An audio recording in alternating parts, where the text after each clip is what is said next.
Question number 5. 15th, the fire occurred in the business premises of Messrs. Hira Lal on 15 November 2000. Okay. From the following particulars, ascertain the loss of stock and prepare a claim for insurance. यानी loss of stock find करना और कितना claim submit करना है ये पता लगाना है. Okay. तो information क्या है?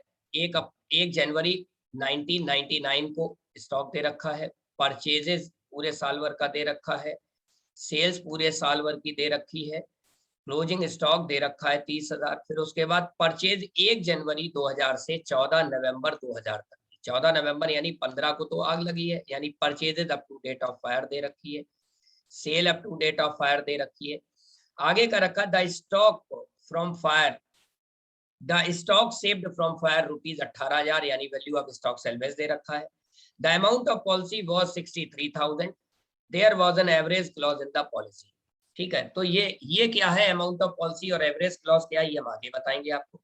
तो सबसे पहले यहाँ समझने वाली बात क्या है, इस क्वेश्चन में कहीं भी रेट ऑफ ग्रॉस प्रॉफिट नहीं दे रखा है. तो पहले हम क्या बनाएंगे, ट्रेडिंग अकाउंट. तो हमने डाल दिया trading account for the year ended 31 दिसंबर 1999. ठीक, तो सबसे पहले हमने क्या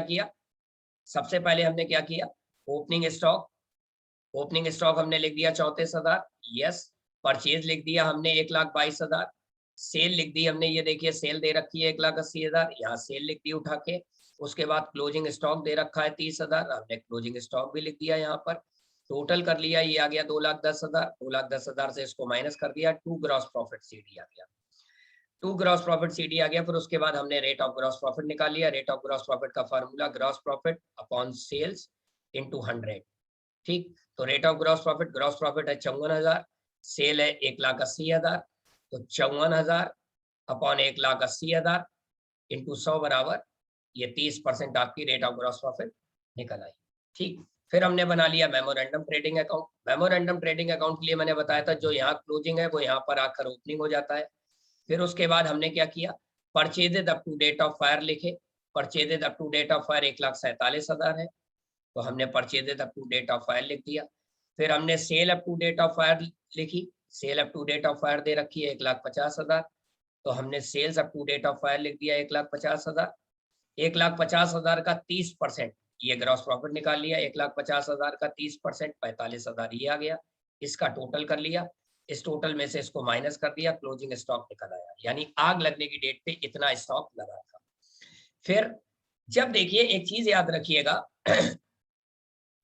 जब भी कभी अमाउंट ऑफ पॉलिसी दे रखी हो, जैसे ये अमाउंट ऑफ पॉलिसी दे रखी, तो जब भी कभी अमाउंट ऑफ पॉलिसी दे रखी हो तो अमाउंट ऑफ क्लेम निकालने से पहले हम निकालते हैं एक्चुअल लॉस कितना हुआ है, यानी लॉस ऑफ स्टॉक कितना है. तो एक्चुअल लॉस यानी लॉस ऑफ स्टॉक हमने निकाल लिया. लॉस ऑफ स्टॉक बराबर closing stock minus stock save. Closing stock minus stock save, तो क्लोजिंग स्टॉक है 72,000 और स्टॉक सेव्ड क्वेश्चन में दे रखा है 18,000, तो एक्चुअल लॉस आ गया 54,000. फिर निकालेंगे अमाउंट ऑफ क्लेम. तो अमाउंट ऑफ क्लेम का फॉर्मूला होता है actual loss into amount of policy upon closing stock. तो एक्चुअल लॉस आपका निकल के आया, ये देखिए 54,000 लिख दिया हमने. 54,000 इनटू अमाउंट ऑफ पॉलिसी 63,000 दे रखी है, ये 63,000. ठीक, उसके बाद क्लोजिंग स्टॉक 72,000 है, ये क्लोजिंग स्टॉक लिख दिया. सॉल्व कर लिया, 47,250 निकल के आ गई हमारी अमाउंट ऑफ क्लेम निकल के आ गई हमारी. ठीक है, तो फिर से एक बार समझ लीजिए फॉर्मूला क्या होता है अमाउंट ऑफ क्लेम का, एक्चुअल लॉस. ठीक, ये हो गई. अमाउंट ऑफ पॉलिसी ये हो गई, अपॉन क्लोजिंग स्टॉक ये हो गया. ठीक, उसके बाद फिर हमने फॉर्मूला लगा दिया. Actual loss 54,000, amount of policy 63,000 question में दी होगी हमेशा, और क्लोजिंग स्टॉक तो ये निकल के आ ही गया. क्लोजिंग स्टॉक हमने ये लिख दिया, हमारी अमाउंट ऑफ क्लेम निकल के आ गई 47,250. यहाँ पर समझने वाली बात क्या थी, समझने वाली बात केवल इतनी थी, इसमें रेट ऑफ ग्रॉस प्रॉफिट नहीं दे रखा था, तो हमने ट्रेडिंग अकाउंट बना के रेट ऑफ ग्रॉस प्रॉफिट निकाल ली. फिर उसके बाद दूसरी समझने वाली बात क्या थी, इसमें यहाँ पर अमाउंट ऑफ पॉलिसी दे रखी थी. तो जब भी अमाउंट ऑफ पॉलिसी दे रखी होती है तो हम अमाउंट ऑफ क्लेम से पहले निकालते हैं लॉस ऑफ स्टॉक या एक्चुअल लॉस कितना होता है. तो एक्चुअल लॉस का फार्मूला वही होता है जो अभी तक अमाउंट ऑफ क्लेम में लगाते थे, closing stock minus salvage stock.